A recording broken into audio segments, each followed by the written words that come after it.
Shalom, bienvenidos un fin de semana más a la tertulia de Radio Sefarat. Hoy una tertulia muy concurrida con 3 invitados y buenos amigos de Radio Sefarat. Estamos con Felipe Samuel, abogado. Hola, Felipe. Hola, encantado de estar de nuevo con vosotros y como siempre agradeceros vuestra invitación. También está Albert Sabanoglu, que hacía tiempo que no nos visitaba aquí en Radio Sefarat. Hola, buenas tardes. Hola, Albert. Y también Gabriel Rosenberg, nuestro corresponsal en Israel, que estos días está en España. Gabriel, bienvenido al estudio de Radio Sefarat. Hola, ¿qué tal, Alex? ¿Cómo te va? Un gusto. Los temas de la semana, como no podía ser de otra manera, el gran tema, la victoria arrolladora de Hamas, el movimiento de resistencia islámico en las elecciones palestinas. Sacó 76 escaños de un parlamento de 132, una mayoría absoluta. Conmoción, por lo tanto, en Israel y un terremoto político en Oriente Próximo. Es el tema que vamos a abordar primero y continuaremos con la semana de celebraciones, de conmemoraciones del Día del Holocausto en España, donde se celebraron unos actos muy importantes y sin precedentes el día 26 de enero. Empezamos con Hamas, esa victoria de los islamistas terroristas, también grupo terrorista considerado por los Estados Unidos y la Unión Europea.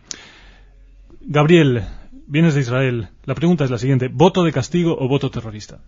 No, yo no me gustaría decir voto terrorista. Si es voto de castigo, es voto de castigo hacia la actual conducción de la Autoridad Nacional Palestina, hacia Al-Fatah más precisamente.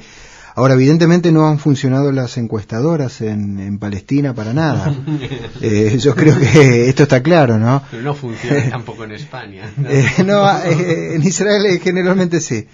Sí, porque las encuestas daban un empate o una ligera victoria de Fatah, ¿no? Daban una victoria al Fatah. En ningún momento se habló de una cantidad de 76 escaños por parte de Hamas, pero creo, Alex, volviendo a tu primera pregunta, que en definitiva yo creo que aquí se vota en principio contra la corrupción de la actual conducción palestina, que eso me parece que está claro, que no solamente se lo denuncian en Palestina, sino hacen lo propio en todo el mundo. Y se votó también contra la pobreza, me parece. Hoy el pueblo palestino está sumido en una pobreza muy profunda. Dinero que por allí, según dicen los propios palestinos, no llega a manos del pueblo. Y ese es un verdadero problema.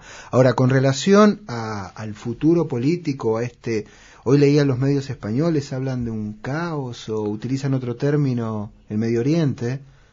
Se habla de conmoción en Medio Oriente ante la victoria de los... preocupante. Preocupante sí. Ahora, hablar de un caos en este momento, yo creo que hay que... Primero que votó la democracia, ¿no? Votó el pueblo en este caso, y el pueblo eligió Hamas, y yo creo que Hamas, y en los últimos días ha tenido, me refiero a sus principales dirigentes, una actitud algo más pacifista. Ya el hecho de aparecer en público sin las caras cubiertas, me parece que puede llegar a ser un gesto, eso lo veremos en el futuro, pero decir no negociamos con Hamas, como lo ha dicho el primer ministro provisorio Olmert en Israel o el propio Bush, Hamas va a ser el gobierno de Palestina, es un hecho. Pero se dice no negociar con Hamas mientras Hamas siga manteniendo las armas y siga teniendo en su carta fundacional la destrucción de Israel, ¿no? Eso es un poquito, no sé, Felipe, Albert, ¿cómo lo ves? Yo considero que es muy peligroso, es muy interesante tu visión desde Israel porque es una visión desde primera mano, pero dialogar con Hamas, yo creo que hay primero que Hamas cumple una serie de condiciones. Si no cumple esa serie de condiciones, yo creo que el diálogo es realmente muy difícil. Efectivamente ha votado el pueblo, pero es un problema palestino que obviamente afecta a Israel, por supuesto. Yo lo que me centraría mucho es en el dinero. La Unión Europea, no recuerdo ahora exactamente la cantidad, destina mucho dinero a Palestina. Y como tú has comentado anteriormente, efectivamente ese dinero no llega al pueblo. ¿Por qué no llega al pueblo? Por la corrupción de la cuestión de Arafat, la cuestión de Al-Fatah, las clases dirigentes de allí. Y ahora el problema es, ¿le damos dinero a terroristas? ¿Estos señores nos dan a nosotros las condiciones que van a dejar de hacer lo que han hecho hasta ahora y van a aplicar el pragmatismo político? Ahí quedan esas preguntas que seguramente no tenemos las respuestas inmediatas para ellas, pero yo quería plantear otra. Albert, tú eres turco, aunque llevas mucho tiempo viviendo en España, y en Turquía también hay un gobierno islamista, aunque el origen no es terrorista. ¿Cómo es la situación en Turquía? ¿Se pueden establecer alguna comparación? Yo planteé un poco este paralelismo, estamos hablando un poco contigo, Alex, antes de la tertulia, aunque no es exactamente la misma situación, es evidente, porque el gobierno, la gente que está en el poder ahora mismo en Turquía, no fueron nunca terroristas. Lo único, el paralelismo está en que son islamistas fundamentalistas y siguen siéndolo. Lo que pasa es que se encontraron en una situación en que se toparon con el poder, en una situación inesperada y con mayoría absoluta. En primera vez en 40 años en Turquía que hubo mayoría absoluta, ¿no? Entonces, es un gobierno que, como lo va a hacer Hamas, en mi opinión, bajo la lupa de la Unión Europea, de Estados Unidos, que depende mucho del dinero de ellos. El de Turquía es así, el de Hamas lo va a hacer también, ¿no? Bueno, eso con lo cual, ¿qué ha pasado positivo, en ¿no? Turquía? Sí. ¿Qué ha pasado en Turquía? Ha habido aspectos positivos y negativos. Si nos basamos en la experiencia del gobierno de Turquía, este tipo de gobierno lo que hace es, digamos, ir en dos bandas, en dos caminos paralelos, ¿no? Por una parte tiene sus bases extremistas, una parte de sus bases extremistas que de vez en cuando tiene que satisfacer, ¿no? Pero por otra parte tiene el aspecto pragmático que tiene que conformarse a jugar con las reglas, como he dicho, está bajo la mirada, depende económicamente, etcétera, la Unión Europea, políticamente, etcétera, ¿no? Con lo cual, por una parte, juegan este juego, son pragmáticos. Por ejemplo, el gobierno en Turquía mantiene las alianzas con Israel, etcétera. Pero por otra parte buscan así aperturas en cuanto puedan. Por ejemplo, ellos tienen su agenda de islamizar, digamos, las bases, entrar en los grassroots, digamos, en las bases de la sociedad turquía, hacer progresar la idea islamista, ¿no? En las escuelas, en la educación. Posiblemente Hamas lleva haciendo eso desde hace tiempo. Entonces, claro, lo positivo es que van a tener que ser más pragmáticos en cuanto a terrorismo y hablar con Israel, etcétera. Pero, por otra parte, lo negativo es que ese tipo de gobierno sigue con su agenda en las bases del fundamentalismo islamista. Ahora bien, en cuanto a las posibilidades de negociaciones, de reanudación de alguna manera de conversaciones del proceso de paz, podemos establecer una comparación. Por ejemplo, Ehud Barak no fue capaz de hacer las concesiones que luego sí hicieron la parte más supuestamente más intransigente o más conservadora, como finalmente hizo Ariel Sharon. ¿Jamás tal vez pueda hacer esas concesiones que no pudo hacer Fatah en su momento en una posible paz con Israel? Es una pregunta muy difícil, Alex. Yo creo que aquí jamás, y hay, no sé si es un sector minoritario, mayoritario, eso se verá también, que intenta deponer las armas. Me refiero a una parte de este grupo Hamas, sí. Porque es concreto, si no llega el dinero de la Unión Europea, si no llega a los Estados Unidos, la pobreza va a ser aún mayor. Y Hamas va a tener un efecto, digamos, bastante negativo en la sociedad, si la pobreza se profundiza en el territorio palestino. Ahora, hablar de la posibilidad de una paz en este momento me parece que es muy prematuro, porque se dio una situación en Medio Oriente totalmente, digo rara, ¿no? En los últimos tiempos, lo que ocurre con Sharon, que era el negociador, junto a Abu Mazen del otro lado. Hoy Sharon ya no está en el poder, hoy Abu Mazen perdió, digamos, en forma categórica, no se sabe si, más allá de haber presentado la renuncia, si van a ser gobierno de coalición. ¿La dimisión o no la ha presentado? Porque la última noticia es que presentó la dimisión. Todo el gabinete, no. Lo que ocurre es que todavía no se definió si se va a hacer un gobierno de coalición. Bueno. Que yo creo que va a ser lo más positivo. Pidió al número uno de Hamas, no recuerdo el nombre, que formara gobierno. Que formara gobierno, eso todavía no se definió. Hamas tiene digamos en este caso, la última palabra, ¿no? Con 76 escaños. El tema es que Israel va a tener elecciones el próximo 28 de marzo, que es otro punto, digamos, que se agrega a esta situación política. El ganador, hasta el momento, y en esto no creo que se equivoquen las encuestadoras, ¿no? Nunca se sabe, ya tenemos el precedente. Desde Palestina. No, en este caso, bueno, yo creo que Ehud Olmert, quien apunta como el candidato más firme del partido Kadima, va a ser el próximo primer ministro. ¿Qué efectos puede tener la victoria de Hamás sobre digamos, el electorado israelí? ¿Puede ser que haya, digamos, un corrimiento de voto más hacia posturas más conservadoras, hacia Netanyahu, por ejemplo? Una opinión personal, Sí. Yo creo que va a crecer más Kadima. Yo creo que también. Sí, sí, Yo sí, creo sí. que la sociedad israelí es una sociedad madura, es una sociedad demócrata y es una sociedad fundamentalmente que quiere la paz, que está harta de mucha guerra. Es muy interesante lo que antes comentaba sobre el tema de Hamás. Yo creo que es muy bueno que posiblemente la paz la puedan hacer los halcones, porque los halcones se conocen, porque entre la gente radical se conocen y ellos saben perfectamente cuáles son las debilidades, las virtudes y las condiciones tanto de un bando como de otro. Y posiblemente las palomas, y todos nos entendemos en política israelí y en política palestina lo que significan las palomas y los halcones, posiblemente tiene mucha, es un poco fuerte la palabra, pero cobardía. Pero entre los halcones saben efectivamente uno las debilidades y las virtudes. Ahora tiene, yo creo, ya que está en la situación actual, Hamás la oportunidad de decir, bueno, señores, vamos a hablar en serio. Vamos a hablar en serio. Vamos a primero a gestionar bien el dinero que nos viene de fuera. Porque el pueblo palestino tiene hambre y el pueblo palestino tiene que comer. Y el pueblo palestino necesita hospitales y necesita el desarrollo. Pero para eso hay que gestionar el dinero. Y el dinero debe de gestionarse bien. Tienen la experiencia errónea de un gobierno corrupto, el anterior. Esperemos que vamos a darle una oportunidad, sabiendo sus precedentes, porque efectivamente el pueblo hebreo quiere paz. Lo que no estamos seguros es que si en Hamás puede haber también un porcentaje de personas que vivan ya de la guerra.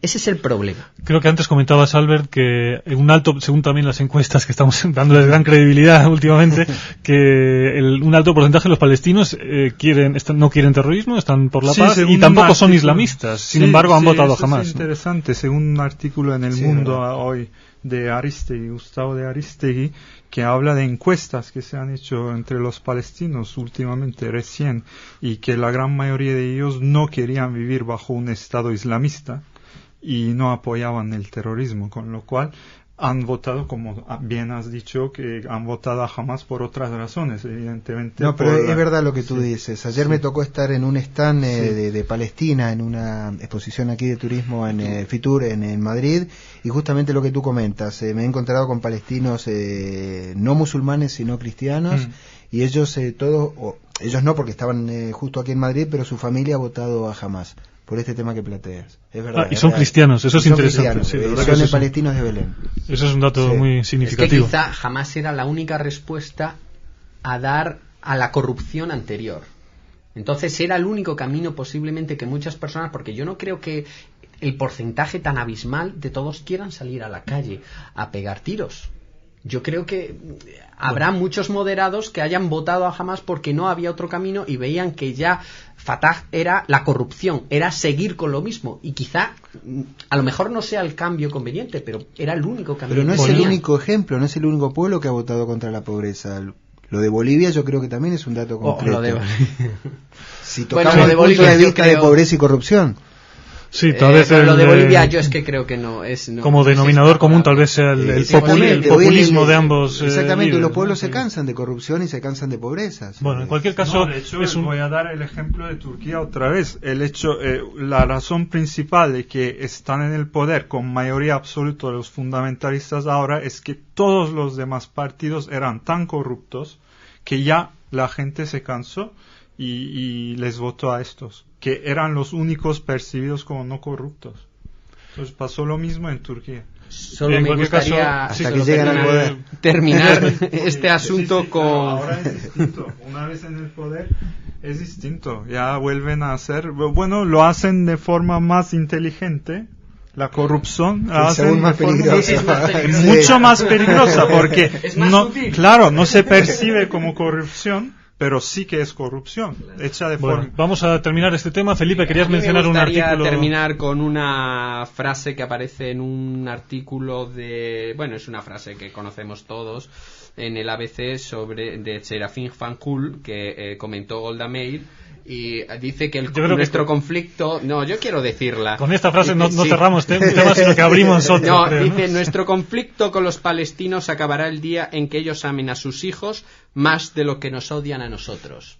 Sí, era otra época, era Golda Meir, era otras situaciones, pero yo lo que considero es que tienen que amar a sus hijos, y sus hijos tienen que ir a buenos hospitales, tienen que ir a buenas universidades, tienen que no soportar la corrupción del dinero, que el dinero está llegando a las puertas a Palestina, pero nunca llega al necesitado. Bueno, sobre esa frase seguro que habría que discutir, y sobre todo me imagino que el análisis político que hemos hecho ahora, los factores que han incidido sobre la victoria de Hamás, no, coincidirían totalmente con esa afirmación. En cualquier caso, lo dejamos ahí, y que opinen nuestros oyentes, con mucho gusto lo comentaremos próximamente en los programas de Radio Sefarat, y pasamos, si os parece, al siguiente tema que tocamos brevemente, que es el Día Oficial en Memoria del Holocausto y la Prevención de los Crímenes contra la Humanidad, que se celebró en España por segundo año consecutivo. Eso sí, se celebró con dos actos muy importantes, uno en el Congreso de los Diputados, con el presidente del Congreso, Manuel Marín, y otro acto, quizás todavía de mayor envergadura y de mayor importancia, en el Paraninfo de la Universidad Complutense, en el que estuvieron los reyes, Juan Carlos y doña Sofía, y el presidente Zapatero, junto a la comunidad judía y representantes de colectivos de víctimas del nazismo. Es muy importante. Después de 20 años de establecer, si no recuerdo mal, relaciones diplomáticas España con el Estado de Israel, que debemos de recordar como españoles que fue el último, si no recuerdo mal, el último Estado de toda Europa, después del Vaticano, que reconoció al Estado de Israel. Y es muy importante, y lo más importante de este acto es que tenga continuación en el tiempo, que no se quede en una simple anécdota, en una simple conmemoración de algo muy importante, la Shoah, pero es muy importante que tenga y que sea partícipe en todos los partidos, en todos los espectros políticos de esta conmemoración, y que se explique en las escuelas españolas y en todos los ámbitos universitarios, y que sea conocida la Shoah. Eso es algo que el presidente Zapatero subrayó en su conferencia, en su discurso en el acto, en el Paraninfo. Dijo que había que introducir en los planes de estudio escolares la enseñanza de la Shoah. Eso se dice generalmente en los actos. ¿Va a tener algún efecto concreto, ¿no? Bueno, en un discurso generalmente no hay nada concreto, pero esperemos que esto se manifieste. Tenemos que añadir aquí que ha habido una serie de conferencias también sobre este tema en la misma semana, ¿no? Tú bien lo sabes, Alex, que has participado en alguno como conferenciante, que sobre la educación de la Shoah, comparando la situación en España, que casi es nula, ¿no? Que no hay educación en los colegios y todo sobre este tema, comparando con experiencias en Francia, en Alemania, fueron en Estados Unidos, pero no se ve, Alex, ningún plan así coordinado oficial para empezar a enseñar la Shoah en los colegios. Es un tema muy difícil, porque también el diagnóstico que se hizo precisamente en esas conferencias en el Instituto Francés es que hay una mezcla enorme de un pozo importante de desconocimiento y a la vez de prejuicio, ¿no? Entonces, cuando ese es un punto de partida bastante... Sería un avance fantástico para la educación en España, que cambia cada 3 años, y que los propios españoles desconocen datos de la Guerra Civil Española. Sería importante que conociesen la historia contemporánea de España, conociesen la historia mundial, y muy importante lo que pasó aquí en Europa hace tan pocos años, porque la Shoah pasó hace muy pocos años. Y no solo en la cuantía, sino en el aspecto humano, psicológico, material de lo que supuso en Europa el Holocausto. Entonces sería muy, muy, muy importante que hubiese una cátedra en diferentes universidades españolas, en donde hubiese estudios, donde hubiese discusiones, donde hubiese conocimiento, porque difundir y conocer a la Shoah es conocer al pueblo judío y es conocer a Israel. Y yo creo que es muy importante esto en España.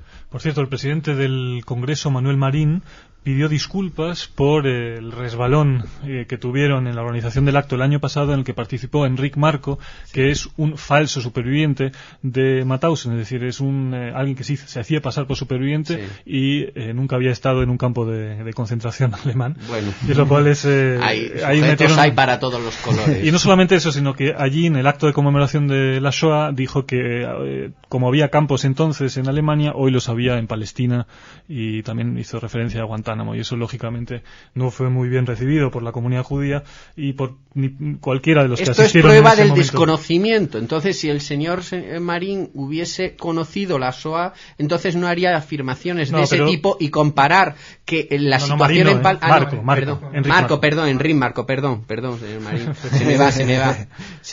Ese es fruto, no, freudiano no, es totalmente inconsciente.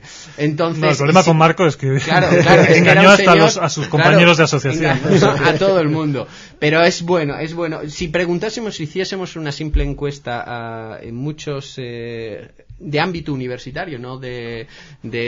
Habría un grave desconocimiento de lo que es efectivamente la Shoah. Y yo creo que es muy, muy, muy importante. Perdonar que reitere, pero es muy importante que la gente conozca, porque es muy distorsionada siempre, como dice muchas veces el embajador de Israel en España, es muy distorsionada la visión que se da de Israel por los medios de comunicación aquí en España. Entonces, el conocimiento y la difusión de la Shoah sería muy importante para conocer a Israel. Yo haría lo propio en Israel. También, ¿no?